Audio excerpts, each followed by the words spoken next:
It's episode 1295, and it's a relevant podcast here in Orlando. I'm your host, Cameron Strang, and joining me from Loverland, Virginia, is Jesse Carey. Hello, hello. From Nashville, artist, producer, mogul, Derek Miner. Hey, y'all. We missed you, man. And just down the street there in Nashville, our managing editor, downtown Emily Brown.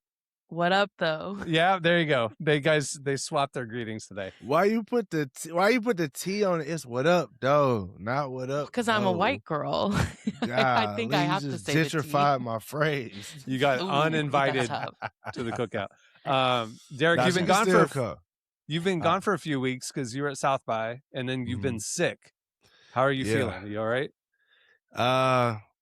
Listen, for all of you out there that have had this upper respiratory infection that lasts around 3 weeks, just know I feel your pain.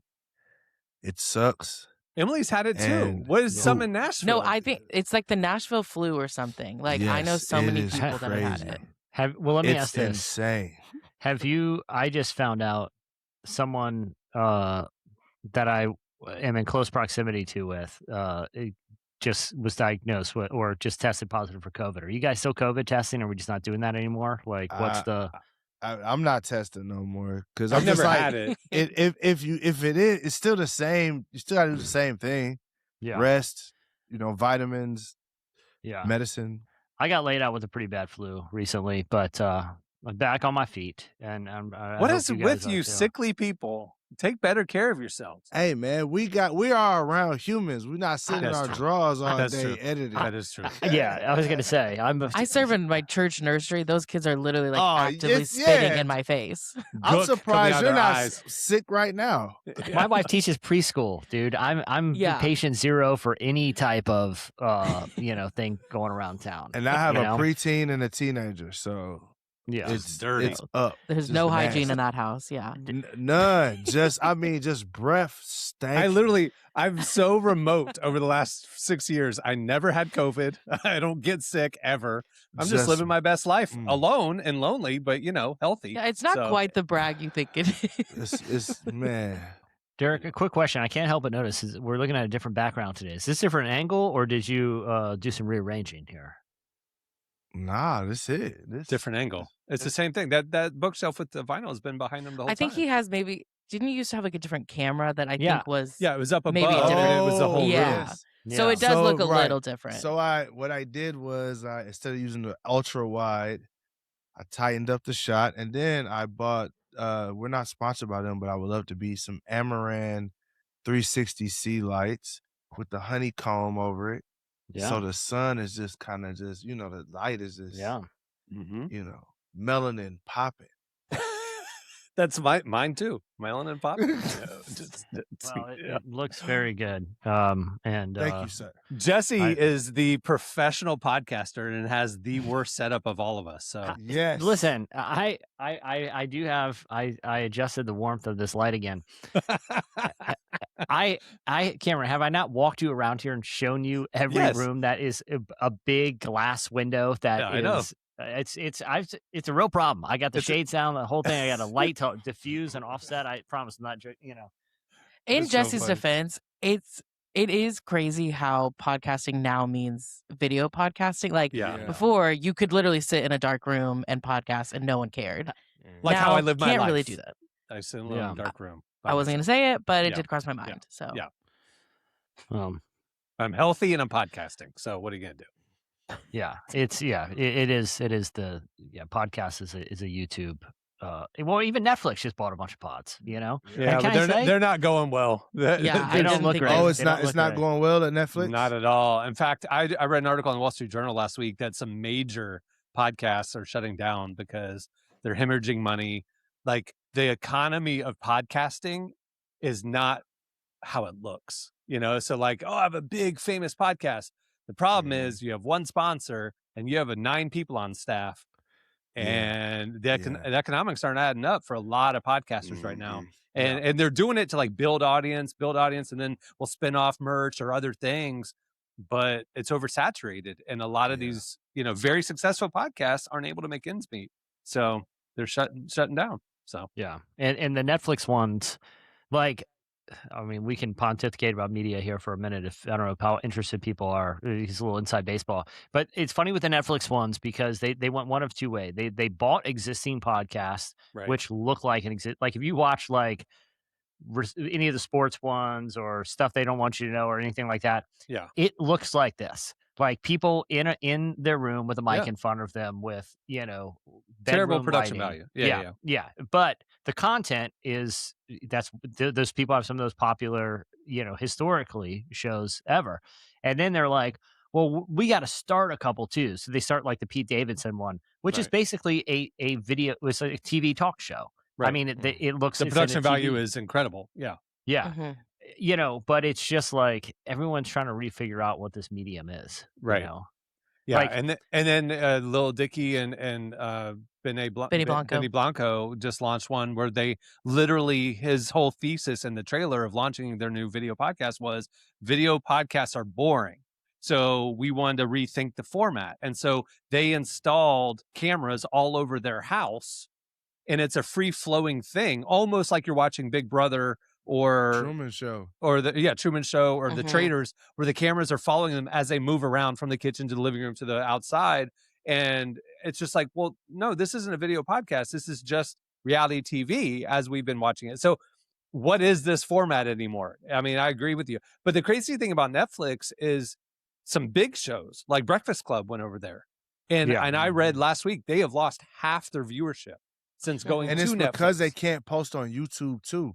Right. Like that's where the audience was. That's where I used to watch them. I don't watch them anymore. Correct. I literally only watch them on YouTube. I'm not. It's almost like Howard Stern back in the day when he signed that exclusive deal with Sirius, and like he was the biggest. People don't remember this in the early 2000s. He was the biggest like morning radio show syndicated water cooler. What they were talking about, not me. I wasn't what I listened to, but like America. It was like everybody listened to Howard Stern in the mornings. And then he got this huge deal to go over exclusive to Sirius, and he took the money and ran, and nobody's thought about him since. But he's still banking. He's making more money himself, but the cultural relevancy has been lost. And I think a lot of people like Breakfast Club made the deal with the devil because they were like, Netflix, oh, that's going to blow us up globally. But that's not how people want to consume your content. And so you lost your fans. And so like, I think people are realizing like, the money isn't what they thought it was. The audience isn't what they thought it was. People are rethinking podcasting right now, Yeah, it's a interesting time, but I think it's also there. Look, just like anything, there's some market correction. There was a bubble, like probably like 4 years ago when Spotify started giving podcasters like basketball money, and then there was some overcorrection then, and I think that's what you're seeing now with just oversaturation of the market. But guess what, relevant podcast fans, you are locked in with the experts.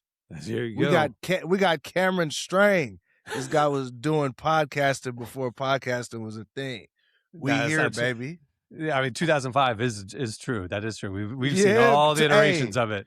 But listen, man, the fact that I just want to give you your flowers right now, man. The fact that you have built this thing, maintained this thing, served your audience, and even made corrections when needed to be made. You always listen to the audience, and you always care about the audience. I just want to let y'all know, like, I think the reason our pod is able to do what it does today is because we actually care about y'all, and we do listen to the feedback that we get.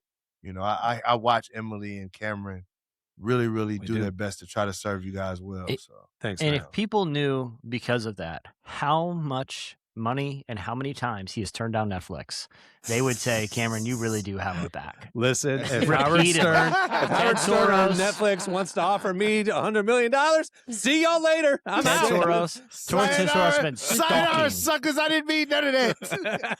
Ted Soros has been stalking Cameron for years, and he says, no, I am a man of the people here. I will be honest with you. What's crazy to me, like looking, because I'm new to video podcasting. I mean, obviously we were very late making the transition because of our show format and stuff.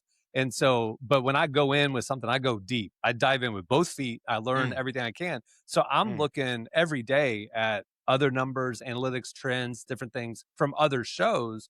And I've been shocked that some of these big podcasts do not have the sort of audience that the perception is. like especially the Netflix shows. I went through, literally pulled out my laptop and pulled up all the shows that they were highlighting on Netflix and was like going through their YouTubes. And some of these shows have like 5,000-7,000 views per episode. Like they're not big shows, but they somehow scored a Netflix deal. I don't get it. So we're watching. Man, there's some backroom deals, but we are unbought. This Unbought. Right here is from the For now. to but you. again, if anyone's For listening now. that wants to buy, I will listen to your bid. Like, hey, I heard that. Just throw all that out the window that I just said. It was all a lie. We took the money and ran. Man, I'd love the opportunity. It is kind of crazy how many people are watching this show. I mean, on a low end, we're 25,000 on an episode, and on the high end, we're 1 million on an episode. I mean, Ryan Gosling just last week is 500,000, and that's only been up a week at this point. And it's and it had nothing to do with Ryan Gosling. It was just us. Exactly. Yeah, no one's Googling Ryan Gosling these days. But what's crazy is like then when you look at Nielsen ratings for like CNN primetime, and they've got a staff of like 700. They have the same audience reach the Relevant Podcast does some days. It's like that's wild. That's wild, and it's just us. Anyway, I say that with humility and confusion. All right, well, we have a great show coming up. Welcome back, Jesse. The people saw a quarter of the screen being empty for last minute. I apologize. There was someone at the door that I was answering. And were you subpoenaed? Packages. Were you subpoenaed just now? How did your headphones get that tangled in the 3 seconds you've been gone? Because he flung them and they went. I was served. I've always wanted. You know, can I talk about something real quick? Did you see the Mike Lindell? Okay, yes. Okay, so Mike Lindell, the MyPillow guy, he's found himself in a number of precarious legal situations that I don't need to get into. But, you know, he was doing an interview at a CPAC or one of these conventions or something. And during the interview, someone walks up to him, hands him papers and says, no, he says, Mike Lindell. And he's like, yeah. And interrupted the interview and hands him an envelope and said, you've been served. And he's like, I'm on camera. And he wouldn't take it, thinking that means he's not going to be served. And he wouldn't touch the envelope for like 3 or 4 minutes. Like it felt like 3 or 4 minutes. But he eventually grabbed it. But he grabbed it and threw it away. It was like, well, now you've been served. So being a legal server, right, is one of those jobs that's like a citizen's arrest. Like my only, it's like a repo guy. In my mind, right, I know how this works. I know that according to the television shows that I've watched, I can place someone's under a citizen's arrest. And, if I catch them in a crime. The Andy Griffith Show, Gomer Pyle tried to give Barney Fife a citizen's arrest because he did an illegal U-turn on Main Street in Mayberry. Well, so obviously it's been established as part of law for a long time, but basically like serving people maybe from like Pineapple Express or didn't Seth Rogen play like a server one time? All I know is like your job is to give, from what I understand, and this is totally informed by depictions in films and TV shows. Yeah. Once the person actually grabs the paperwork legally, they have to respond to it. And so in my mind, because you've seen like in the movies, like someone will dress up like a UPS guy or like, the Publishers Clearinghouse, they got the big check and it's like, here you go. Just kidding. You got served. I feel like I would like to freelance this for a little while. I feel like I'd be very good at it. Finding these individuals, and then I would have some sort of disguise, hand them a pizza box or something and get them the papers. Do you guys know if this is actually how this profession works? It's not something I've looked into. Yeah. It is surprising though, just because I feel like you don't really love like conflict or like, I don't know, like you'd have to like give someone bad news. Listen, I'm not judging the legal situation, but in order for society to function, people have to be delivered important papers. Okay. I don't care what the nature of the news is. Someone's going to deliver it, whether it's me or not. I'm just saying, I think it would be fun. Might as well. Wait, get some joy out of it. I would at least be in a whimsical surprise. Does the deliverer know like what the issue is? Like, are they allowed to read the papers? No, guys, it's I don't sealed. know. Having received a few from vendors, it's sealed. They just know they've made it. Okay. Do they call them vendors? Like vendors? No. Like for us, like Relevant back in the day had a tussle with our bank. And so I got served legal paperwork. It was totally settled and fine. But I'm just saying, like, no, it was a sealed envelope. Okay. And it was a vendor of ours. That's what I'm saying. Like, it was one of our creditors or whatever, you know what I mean? And so got it. during COVID. But I'm telling you, like, some stranger will be knocking on my door, and I'm like, I don't know who that is. I'm not answering the door. They'll just keep coming back until they finally get you to know. They know you're home. They can't like go around back or like go through the window or anything. But they'll just knock on your door every day. And finally, after day 2 or 3, I was like, okay, this isn't a salesperson. I wonder what this is, and I opened the door. Or a Mormon, yeah. Yeah, we do have them roaming right now. Jehovah's Witnesses and Mormons are roaming right now. Mormons? Yeah, that would be one of my disguises. I don't know if that's. I literally. It wouldn't Who be would a open the Mormon door for a couple of specifically. Mormons? It wouldn't be specifically. It would be like I'd be dressed very nice, and I would have some. Yeah, I would tell them that there's some very interesting literature I'd like to discuss. I can't believe you just said this, Emily. I was at a red light 2 days ago, and there was 2 Mormon kids in their little outfits and their little bike helmets, like on the sidewalk next to me at the red light. I rolled down my window and said, "Hey, y'all are living the dream," because they got assigned to Orlando. If y'all saw the comedy Book of Mormon, the Broadway theater thing by the guys who write South Park, it was a very sacrilegious and irreverent send-up of Mormonism.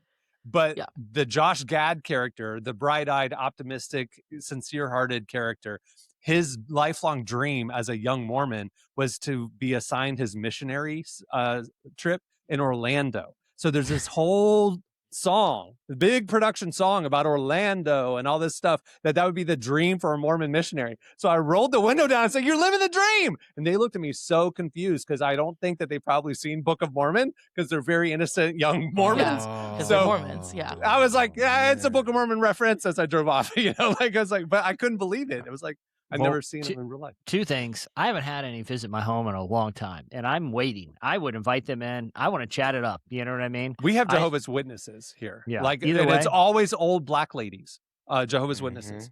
They roam our neighborhood continually. Hey, but real talk. I mean, that takes a lot of courage to be out there, you know, especially those Mormon dudes on those bikes riding around. Yeah, they're away from their families. They're 18 years old. They do it from 18 to 20 years old. I mean, they're kids, you know, and just getting rejected nonstop. But they seem to be doing okay. What if are they allowed to get a side hustle during their? Can they serve people legally during that? Serve people. If there's anybody, if they just happen to be at a house, it's like, all right, well, you don't want to talk about the religious stuff. I do have some papers you need to see. You're being sued right now. Yeah. Sorry about that. There was about Jesus. There was a fender bender in the insurance. You know, the whole tangled web. You're gonna need to take a look at that. But yeah. Yeah. All right. Well, move the show along. We have a great show coming up. Later, Indie Tribe joins us. They're part of our Relevant Recommends highlight. They have a new album that just came out. So it's No Big Deal, John Keith, Mowgli, DJ Michael V. John Keith does most of the talking, but they're all there. Emily talked to him at us. Sounds about right. Yeah. There you go. Dude, I love their live stream. Him and No Big Deal's live stream. Oh, yeah. That It's they're doing. amazing. Yeah, By the way, we were talking podcasting earlier. You're crushing it right now, Derek. I've been watching your show. Like, you're doing great, man. I love the Thank you. Can't say that pod. Everybody needs to go watch it on YouTube. And thank y'all. It's fun. That's awesome. Why did you end up filming in the middle of a grass field on one of them? Man, because we were like, yo, we should shoot a pod at South by Southwest. So we get there, and Doc Watson, my business partner, books this crazy Airbnb on a golf course. And I was like, oh, this is baller.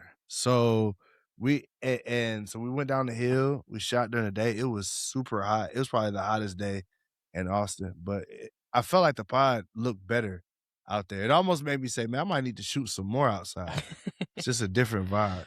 It's cool. You looked like it was hot. You look like Derek. Brother, I'm sweating like a preacher at a preacher at a donut. Yeah. I was trying to figure out the PG way to say. See, you can't say that at church podcast. I would have just said it. I love podcasts in interesting settings, whether it's outside in a nice grassy field, whether it's over some hot wings or or the sneaker shop. Those. I think it's always fun when they mix it up a little. Yeah, agreed. Fun. Anyway, that's coming up later. We also have at the end of the show, One Has to Go is making his triumphant return, and we've got slices. But up next, stay tuned. It's Relevant Buzz. This episode is brought to you in part by the new film A Great Awakening. Before the revolution, there was a revelation. A Great Awakening tells the inspiring true story of an unlikely friendship between George Whitefield and Benjamin Franklin that resulted in one of the most defining moments in our nation's history. Experience this brand new film from Sight and Sound and its message of true liberty found only in Christ as A Great Awakening comes to movie theaters nationwide beginning April 3rd. Find out more at agreatawakening.com. Okay, it's time for Relevant Buzz. Tell us what's happening at the intersection of faith and culture this week, Emily. Okay, well, it is still March Madness. Final Four is coming up this weekend. How y'all's brackets doing? I didn't do one. Thanks to Duke, it got busted at the last second of the So you don't have game. any of the Final Four, correct? No, I mean, well, it doesn't matter. Just because, like, the tournament I was in, I don't have a chance now because I had Duke winning, and the person above me is UConn. And I don't know if you guys watched the end of that game, but what a disaster. Did you guys watch the end of it? No, I saw the clips. Yeah. Yeah. Duke lost on a turnover with about 2 seconds on the clock, and some kid from UConn threw up a 3 to go up by 1. And then Dan Hurley, who seems like a legitimate psychopath, went and headbutted the ref for no reason after. And the ref didn't call the technical. It was so strange. It was a very odd turn. He headbutted the ref? I'm gonna that's an interesting way to like. Do you guys know anything about? Do you guys know anything about Dan Hurley? I know he's kind of crazy. I know he's the brother of Bobby Hurley. You gotta be crazy if you just walk up on somebody and headbutt him. It made no sense. Like, so the shot goes down, and you see him for reasons that are not clear. His like in celebration, his jacket comes half off, so he already looks like a psycho. He walks right over to the ref, and like for some reason, wait, just to be clear, he's the coach of the team that won. Correct. They have just won on a last-second buzzer beater. Okay. He then, he's like celebrating. His jacket's coming half off. He goes and then puts his forehead right against the ref's forehead and just stares at him for reasons that are completely unclear. You see it by the top. He just won. Oh.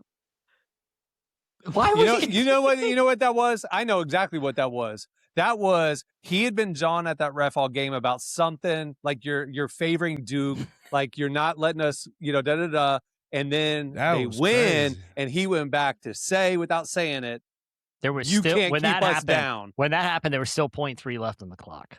Shut up. Oh. Well, he didn't touch him. He didn't say anything. You can't It call looked attack like on he that. touched him. I saw a picture, and it looked like their foreheads were touching. They were very close. Blew the whole How hilarious would it have been if that ref's like, you crazy person, you cannot touch me. Technical. Duke's at the line with 0.3, hits 2 and for the win. That would have been the most insane thing. I think you could see a case that the ref could have called a technical. Have you ever seen a coach go and literally put their forehead and just stare at a ref with time on the clock? In the NBA, refs lose their mind on the refs, and it's just kind of like par for the course. That's crazy, though. Yeah, no, but he almost was like do something, he was squaring up. Yeah. But anyway, Emily. Aside from that, that was obviously kind of a big moment over the last 24 hours or the last few days. But other than that, the tournament's been kind of underwhelming. Like there just hasn't been a big Cinderella story or big kind of, I don't know, some story that's kind of captured everything. But captured America's attention kind of thing. Yes, America's heart. Yeah. But there was actually a feel-good story that we discovered in the tournament this year that has just gone a little underreported. Do y'all remember Auburn last year and how they had like a really strong faith and they were like connected? Yeah. Did these Bible studies, prayed together, all these things. It's kind of when Relevant started covering sports because we were covering Auburn being so outspoken about their faith. And then and then it was like, oh, a lot of other athletes are doing it too. And we just started like covering sports more. It was because of Auburn. Yeah. Yes. Yeah. Well, it appears that the Spirit of God kind of moved down the road to University of Alabama because that team has been doing Is that too controversial? That's a wild way to say that. It's maybe not move. Revival spread down I-75 not or moved, whatever. Not moved on. I was sorry. like, dang, he just left spread him on down. He just don't care about him no more. Like, hey, y'all had y'all turn. I gotta. Well, I mean, how were they this? I got somewhere to be. All the Christians graduated, so you know. Auburn. Yeah. You know what? You guys didn't do too well this year. I'm out of here. I'm gonna go down there to University of Alabama. Yeah. That's how the Lord works. Anyway, so Alabama, all Jesus-y this year. Yeah, very Jesus is here. And it really all started with these weekly Bible studies that the team is doing. At the beginning of the season, the team chaplains started this study every Thursday night. Obviously not mandatory, but open to all.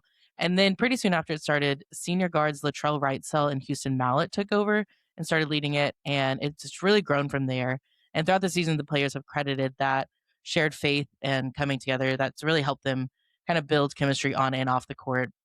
I'm going to play a clip of Latrell actually speaking about that to a reporter after they secured a spot in the Sweet 16. Put a lot of confidence on just like chemistry and, like you said, Mudita, but we have a real big foundation in our faith with the Lord Jesus Christ. He's always with us. He protects us. He guides us through all of this. And through his path and his leading with us, we're here right now today and we're moving on to Sweet 16. So I'm just thankful and I'm blessed. There you go. And then he got right up in the ref's face and just headbutted him. It was really strange. for reasons that still remain unclear. With time on the clock. Boom. Like, you told me the Christians wouldn't win. Anyway. All right. What's next? Moving on. So you guys know Stephen Colbert is wrapping up The Late Show this year. Boo. Boo. I know. There was kind of like a controversial cancellation I won't rehash. But I am a little bummed about it because he was one of my favorite late night hosts. I don't know about y'all. Do y'all have a favorite late night host? Mine was Letterman. Letterman. He was very influential in my comedy taste and growing up in the 90s and stuff. So I would say Conan. I think Conan's my all time. Yeah. Conan. Derek, do you have anybody? Arsenio. Hey. Not really. I'm just playing. I was gonna say that. I will say that. Who I expect. But Arsenio is a legend. But I don't. As a little kid, I wasn't allowed to watch TV. I didn't have a TV in my room, but I had this little black and white portable TV. I mean, like literally had like a handle. It was like, and the screen was like this big. And I'd have to go to bed, and I would wait till my parents sounded like they went to bed. And under my covers, I'd fire my little black and white TV, and I would watch Arsenio Hall every night. And that's how I watched SNL too. I'm telling you, it was like, as far as music, breaking new artists and hip hop and bringing it mainstream, it was incredible. Yeah. Well, the other thing, last thing about Arsenio, like I feel like the other shows were, movie stars would come on to promote whatever their thing was. Arsenio was like, what happened on that show, people talked about the next day. It wasn't just like promotion. It was like tapped into the pop culture, like it was where Letterman, it was like, oh yeah, Harrison Ford's coming on and talk about the new Star Wars or whatever. Yeah. Where Arsenio, it's like, no, stuff might happen when you watch this show. Cultural moments were being created. Yeah. Right. Agreed. Well, speaking of creating cultural moments, Colbert has announced that once he leaves the show, the next thing he will be doing is writing a new Lord of the Rings movie with Peter Jackson's team. Wait, is that true? Like it wasn't a joke. He's actually writing a Lord of the Rings movie. Yes, it was announced. So Peter Jackson announced it. He did kind of like a video announcement, and he brought on Colbert to talk about it. I'll play a clip so you guys can hear what he had to say. He doesn't say it in this clip, I don't think, but the movie is called Lord of the Rings: Shadows of the Past. And Colbert is working on it with his son, Peter, who's also a screenwriter. So it actually could be a moment. All right. You know what the books mean to me and what your films mean to me. But the thing I found myself reading over and over again were the 6 chapters early on in the Fellowship that y'all never developed into the first movie back in the day. It's basically the chapter is 3 is Company through Fog on the Barrow Downs. And I thought, oh, wait, maybe that could be its own story that could fit into the larger story. Could we make something that was completely faithful to the books while also being completely faithful to the movies that you guys had already made? And I started talking it over with my son, Peter, who's also a screenwriter. And we worked out what we thought would work, especially as a framing device for that story. And it took me a few years to scrape my courage into a pile to give you a call. But about 2 years ago, I did. You liked it enough to talk to me about it. And ever since then, the two of us have been working with the brilliant Philippa Boyens on how to develop the story. That's a crazy pivot to go from Yeah. late night talk show to like screenwriter, but not just any kind of screenwriter. Right. Like Lord of the Rings. Like, I mean, Start at the top. This is prime time. So Stephen Colbert and Brendan Carr, the FCC chairman, Stephen Colbert is like, oh, you tell me you're going to silence me? I'm going to go make a Lord of the Rings movie, and then headbutted him. So, you know. Yeah. That's exactly how it happened. No, Stephen Colbert is actually a really big Tolkien fan. Throughout the time on late night, like or late show, he would just periodically throw in like some random Tolkien knowledge he had on tons of people from Lord of the Rings cast. And it would just, I think it was really an excuse for him to just nerd out with these people that he's obsessed with. So the nerds online seem to be optimistic about Colbert joining this, which is good. I was wondering if the nerds would embrace them. They had some strong feelings about Rings of Power, and you know, I'm not a nerd, so I can't speak into that. But here's my thing: we really want another Lord of the Rings movie, aren't we? Good?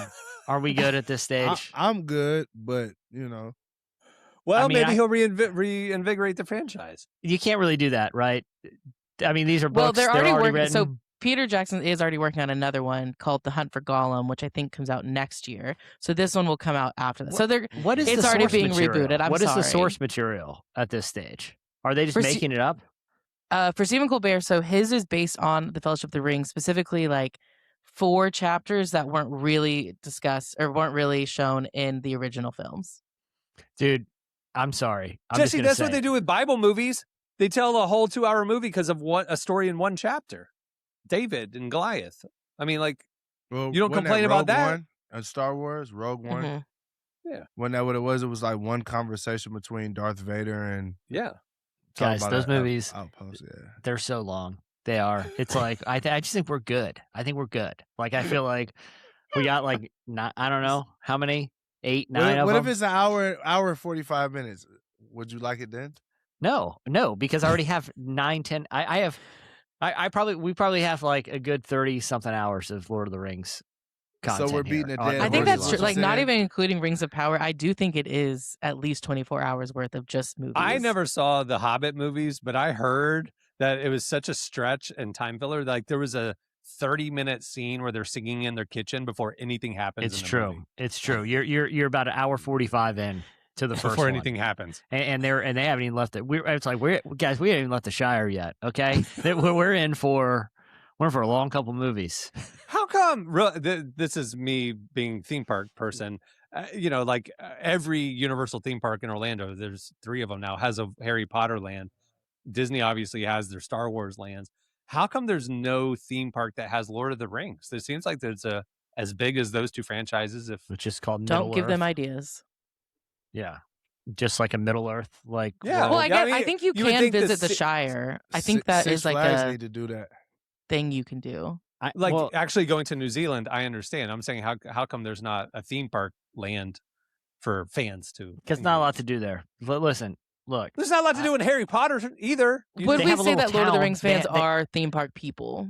Yeah, but the thing is, like Harry Potter fans. I've never even seen a Harry Potter movie. I've never seen one. I've never read the books, but I'm aware that they have a little campus. They have little sports. They have like butterbeer and a little, market town. There's something there, right? Yeah.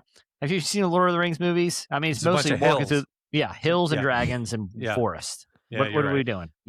True. Okay. Valid. Emily. There we go. All right, moving on.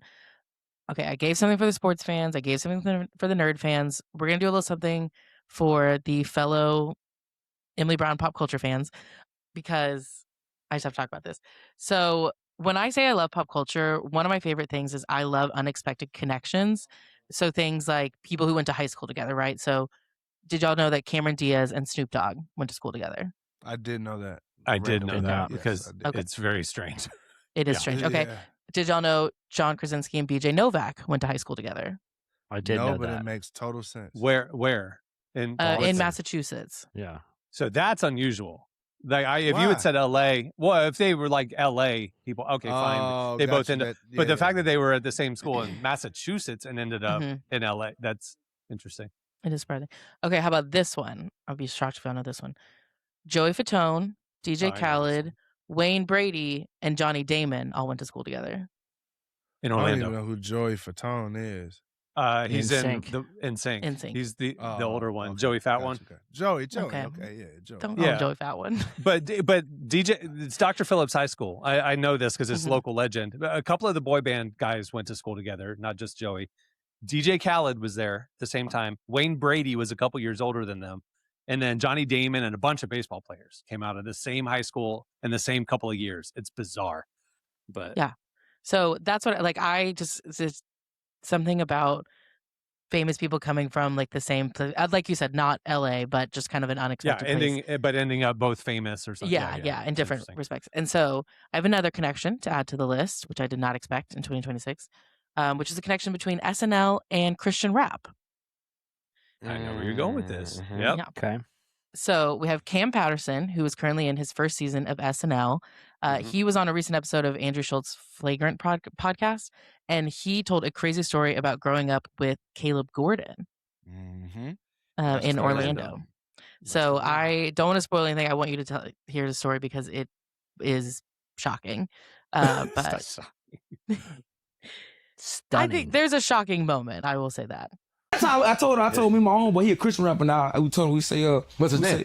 Caleb Gordon. Let's look up Caleb Gordon. Yeah. Okay, go on. He's amazing, dog. And so we were both on the team, and we came into practice. We both didn't play. Both didn't play at all. Yeah. And it was like, yeah, coach, I think we're gonna be something in life though. That's it right there. I said, I think we're gonna be something in life though, bro. So I think what you should do is you should get pictures of us. You should put it in the gym and let people know that we went to the school. Oh, I love these stories. I love these stories. And my coach looked me there. He looked at dead in my face. I swear to God. He looked at dead in my face. He went, you know what? That's a great idea. I'm going to get 2 pictures of y'all. I'm going to print them out. I'm going to take them to the gun range. And I'm going to shoot them until I run out of bullets. Crazy, and then get more bullets. Yeah. That's crazy. You didn't see that coming. What did you think he was going to say? Well, I thought you now are in the school because you're so successful and Caleb's so successful. He's doing great. And no, we're not. And no, we're not. That's crazy. Very hostile coach. What sport insane, was that? man. Yeah. They were both on the football team and did not play. So, yeah. I saw the comments after we posted this that people were like, oh, that just must be like, probably a white coach being racist and stuff. It was West Orlando. It was not a white coach. I'll just tell you that. That's not the thing. I think it was probably Caleb and Cam were cut-ups and not taking football seriously, and he was trying to make a point of like, you know what I mean? I think it was more, y'all, let's knock your ego down a peg. Listen, either way, it is insanity as a grown man to tell teenagers, a child, you're gonna print pictures out and shoot it with a gun. I know. I don't care how big of a class clown they are. I get it. I got teenagers myself. Yeah, but you can't shoot pictures of teenagers and tell them that you want to. I mean, you could find another way to desecrate the photo. Knock them down a peg, like you know. But you know what? Haters are your greatest motivators. So that maybe that's why they're both successful but now. the shooting range is aggressive. Like if it was like, you know what? If I'm next time I'm cleaning up my kitchen, I'm gonna use it to spit, to clean up, to pour wipe water in his cleats. You know what I'm saying? Like, you know what I mean? I throw a stink bomb in his locker. Yeah. There's tons of other things you can do besides shoot his pictures. I had a coach. I was a bench warmer in basketball in high school, and I cut up a lot and stuff like that. And he didn't take me seriously. But then my senior year, like I had really put a lot of off season. I wanted to play. I wanted to be good. Anyway, and the way he teased me was one day we were in training camp, and he like looked at me and he yelled in front of everybody, "Oh, look who finally looks like an athlete." But I mean, that was like, so coaches do this to the kids for sure. But he's not gonna be like, "I was gonna shoot you," or a picture of you. That's still even what he just said. It's like, okay, it's kind of a backhanded compliment. Yeah, a totally backhanded compliment. It's I was definitely like, a backhanded compliment. Yeah, but I'm going to shoot your picture is a total different. It's a different. It's different. Wild. He forgot to mention that coach is in prison now. Yeah, for real. I hope so. Honestly. All right, well there you go. SNL, Caleb Gordon, they're buddies. Who knew? For more stories like that, you can watch those clips and all the other stuff she mentioned. Go to relevantmagazine.com. That's where we're covering it. Thanks, Emily. Okay, stay tuned. Up next, it's Slices. Okay, it's time for Slices. What do you have, Jesse? All right. Well, some very important research has taken place in the UK, where 2 researchers were having a nice day at the beach until they noticed seagulls taking off with people's food. And they thought there has to be a scientific way that we can prevent this from happening. And so they got the idea to put googly eyes onto like the food containers, and to see if that would serve as a deterrent for seagulls. And in fact, it was like a 50% difference. Like when they had googly eyes on, they were 50% less likely for the seagulls to come and take the food. Now, the researcher said he got the idea because so many animals in the wild have like bugs, and even like if you see like a peacock spread its feathers, right? It looks like a bunch of eyes staring at you. Right. Or like you'll see the back of bugs sometimes, their markings look like eyes, right? A lot of so eyes show up in nature a lot because when an animal sees eyes staring back at it, it gets intimidated. And so the simple thing of putting just those sticky googly eyes on the styrofoam was a turn. The most interesting thing I found in this, because I was like, all right, I saw the headline. I was like, I think the headline is the entire story. Googly eyes deter seagulls, you know? But then I thought this whole eye thing was interesting. And then I saw these pictures of livestock in Botswana, right? So in Botswana, it's a real risk that your cattle can be killed by lions or leopards, all right, out in the field while they're grazing. Sure. So what farmers started doing is and you can go look at this on the, I guess the proper livestock term is rump here in this case. On the livestock's rump farmers will paint 2 big eyes on there, right? One on each side. Boom, boom. If they have eyes on them, they never get attacked by lions or leopards. If I can attest that does work. It works for me too. Mormons leave me alone. Debt collectors leave me alone. It's great. Just paint eyes on your butt. It's great. Guys, nature's fascinating. And the moral of the story, next time you go to the beach, don't forget the googly eyes. That is wild. That works. But yeah, it makes sense. Googly eyes. All right. What do you have, Derek? All right. So let's stay in the research lane. The record holder for eating the most Big Macs, Donald Gorsk, has said the big arches suck. Well, he didn't say that, but he's just like, they're not as good as the Big Mac. It's not really good. He says too much meat. And this guy should know what he's talking about because he's eaten 36,000 Big Macs. I've seen this guy. 36,000 Big Macs. He's 72. Yeah, he's just thin and old at this point. Yeah. Yes. He's a 72-year-old Doesn't he eat them dude. every day? Doesn't he Every eat day. Big Macs every single day? Yeah. He set a world record for it. 36,000. So, Crazy. but here's, now, whatever you feel about a burger, it is what it is. This is what tripped me out. They asked the guy, they was like, they were kind of like, you know, he asked him like, hey, why do people even care what my opinion is on this? He doesn't even realize that eating 36,000 Big Macs is wild. Like in his mind, he's like, why do people even care about my opinion? And I thought that was hilarious that he just holds his record and doesn't care. It's just a way of life for him. Well, we also know that the big arch is terrible because of that viral video of the CEO nibbling it. Nibbling. And yeah, he just like nibbled the edge of it. It's like, man, ooh, so delicious. Yeah, you really sold it there, buddy. And then was it Burger King that did, like their CEO took like a big old chomp out of theirs? Every other Everyone's doing it CEO now. has Everyone's done it. doing it. I think I saw Everyone. Burger King first. The which I Arby's was guy like, that's jammed a shocking. whole roast beef sandwich in his mouth. Just, it was disgusting. But that's how Are much you he for loves real? it. No, I'm just joking. No. Okay, yeah. The Popeye CEO I mean- took a whole biscuit, just popped it in his mouth with no water. It was crazy. Oh, he's dead. Yeah. He's not alive He died. anymore. He died. He got Choked died it, yeah, shortly yeah, after. It's very dry. Yeah. Very dry. You want Water. you take. I think we've all been in the boat where we take one, inch more than that buttermilk biscuit than we intended to, and it's a touch and go situation there. Yeah, you in bad shape, brother. Yeah. Get that iced tea quick. quick. Yep. All right. That'll do it for Slices. I would say go to relevantmags.com, but don't, because neither of those stories are at our site. Well, still go, but just don't look for Go. those Yes. stories. No, do go, but not Man, for that look. reason. Yeah. We need to put Big Mac Jack on the site, man. Let's get it together. Big Mac And you Jack. can read more about my store in the new website I've launched, and it's an e-commerce store. seagullgooglyeyes.org. .biz. .biz. It's .org.biz. And do you also sell the paint so you can put the eyes on your own rump? Or just I do. We ship to most coastal cities as well as Botswana. Okay, good. That's where mainly Why where as going well on. as Botswana? Because that's where the that's right. That's where There's a big that's market where for my eye paint that adheres exceptionally well to livestock rump. Livestock rump. All right, stay tuned. Up next, Indie Tribe joins us. It's Relevant Recommends. Okay, it's time for. It's the best of the best of the best of the week. You know you can't sleep. Relevant recommends.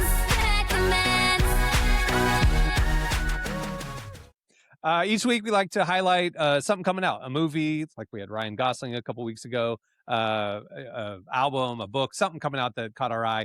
And most recently, last Friday, Indie Tribe just released a brand new album. So Emily talked to them at South by Southwest. I did. Yes, I got to film at an interesting location, like we were talking about earlier, at their Airbnb outside, which was very fun. Wait, you were outside with them for real? Yeah. Yeah. Everybody's just filming outside Airbnbs. It's like the hot new thing at South by. Austin was lit. I will say I got a peek inside, like, not to discredit the guys, but I mean, it was a bunch of guys staying in an Airbnb all weekend. I don't think it was necessarily camera ready. I'll give them that. No girls allowed. It's a clubhouse. Yeah, got it. Yeah, pretty much. Yeah. So it was for everyone's safety. We all stayed outside and recorded, but it was really fun just to chat with them. But like you said, their album, Who Do You Say I Am, just came out. I actually have a little snippet of their song Rob Hell that I can play for y'all right now. Cardiac, take him to the Golden Gates. Tell me where Kaylani at. No one no looking back when KB told me, hey, shit, I never snitched, but I confessed to sin like I was babyface. Snatch my. So one of the first things I wanted to ask them is, where did the idea for this album come from? And like we said, they all did say various answers. John had a decent amount to say, so I'll share what he said. We like to make music is together. We live together and, eat together, pray together. We do Bible studies, all that kind of stuff. And we make music for like a week, right? And so 2024 in December, we got together and we made this album. A lot of these stories, like it doesn't, we don't come together and go, all right, let's make an album about this. We kind of look at like the range of like the songs that we're making and we're like, okay, it kind of feels like God is moving this in a certain direction. And I'll say this is really the first time to me that it feels like, I love our previous albums, but like the way that this album has a heart and a story to it and like a concept, it makes the other albums feel like mixtapes. They're still amazing. They're great albums. We love those joints. This joint is easily the longest album we've done. You know what I'm saying? It really feels like our first album, which is like incredible. Yeah, so they stayed together for a full week to make the album. Derek, I know you've made many albums. Have you ever just like crammed yourself in a house with your creators and like forced yourself to make an album? That's how I make all my albums, pretty much. Yeah, you locked down. Writers camps, like it's just put my favorite producers in a room and put good food and just no distractions, and we're gonna give you some fire. That's the best way to do it. One thing that caught my ear about that clip was they recorded this or wrote this back in December 24. It's March of 26. That seems like a long, like just me as a person, what the world is, what's happened in the world, what I'm into, who I am. Like so much growth has happened in the last 14 months. Yeah. That's interesting that they would sit on it so long. Is that normal? I think when you're independent, because you have, with them, they have 5 different brands that are all active.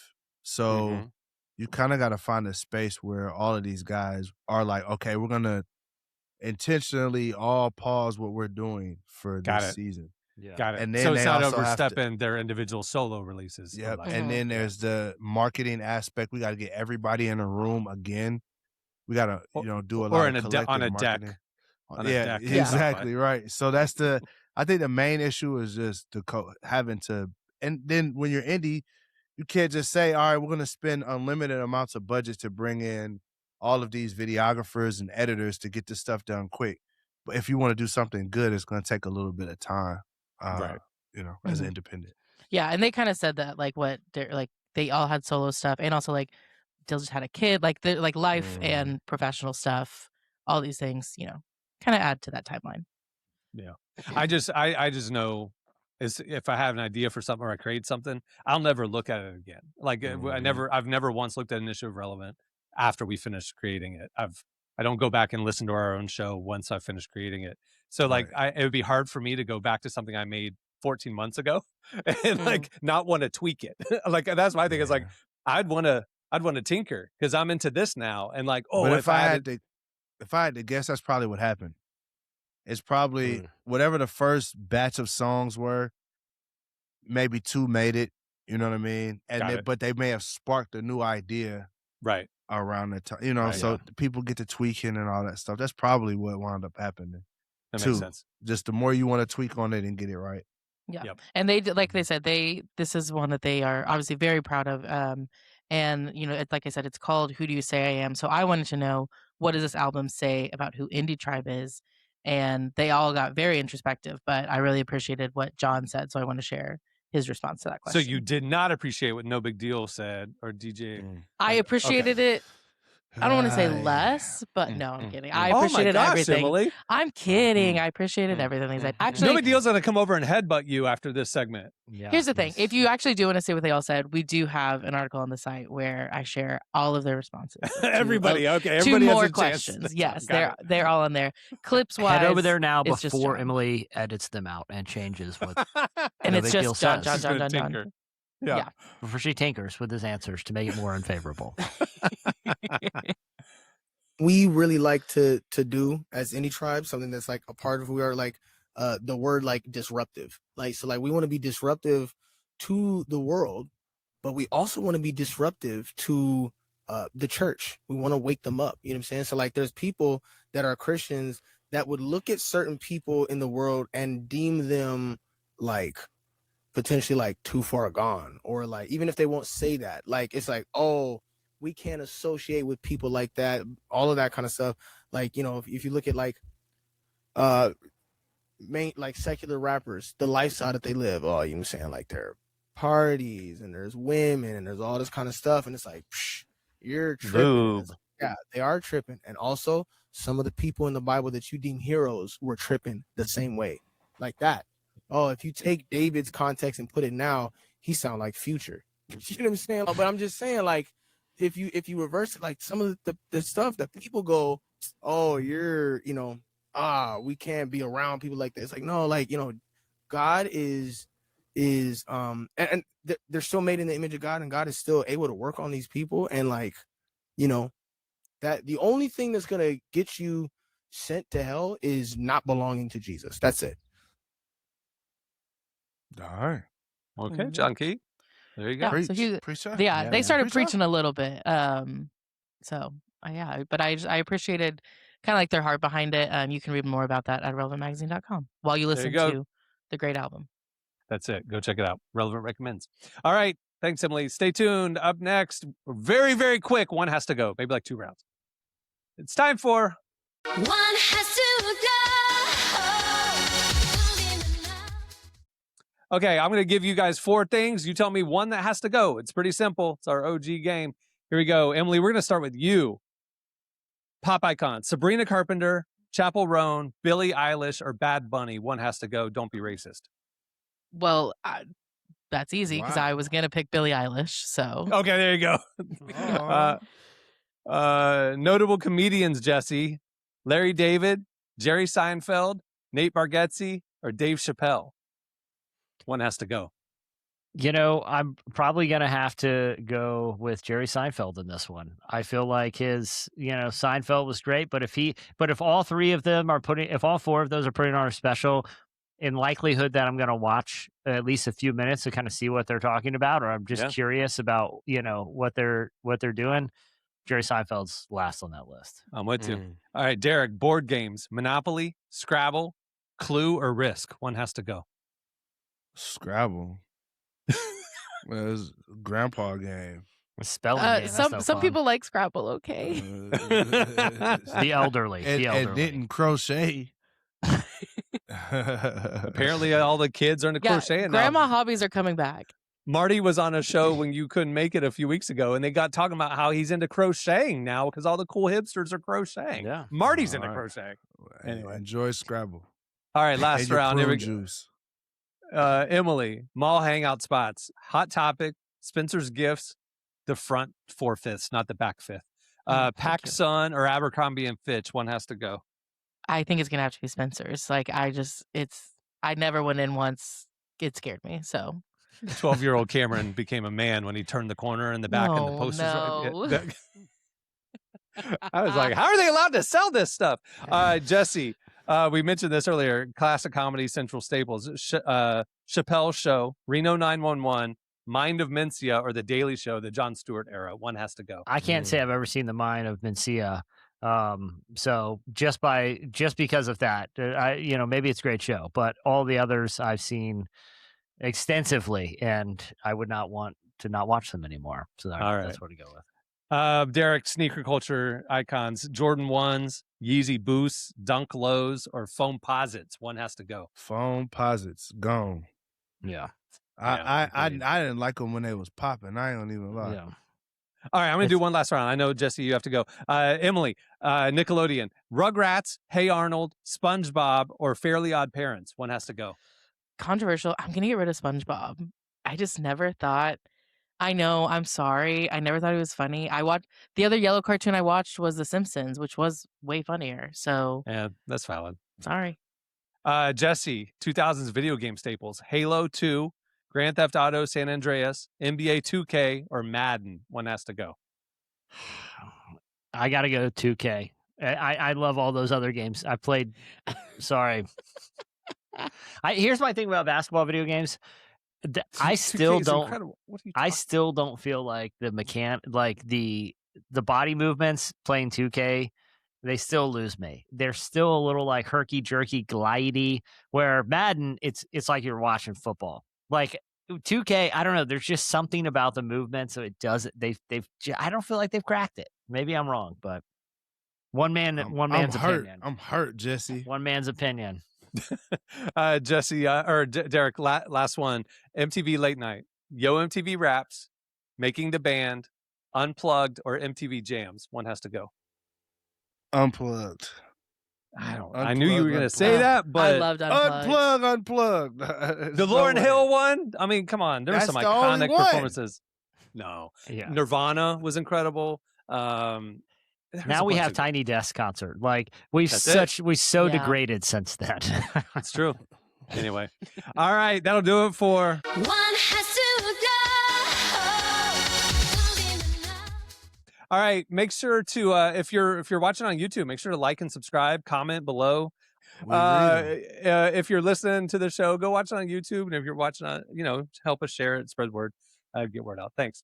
Okay, on that note, we'll wrap it. I'm Cameron Strang. I'm Jesse Carey. I'm Derek Miner. I'm Emily Brown. We will see you next Tuesday. Have a great week, everybody.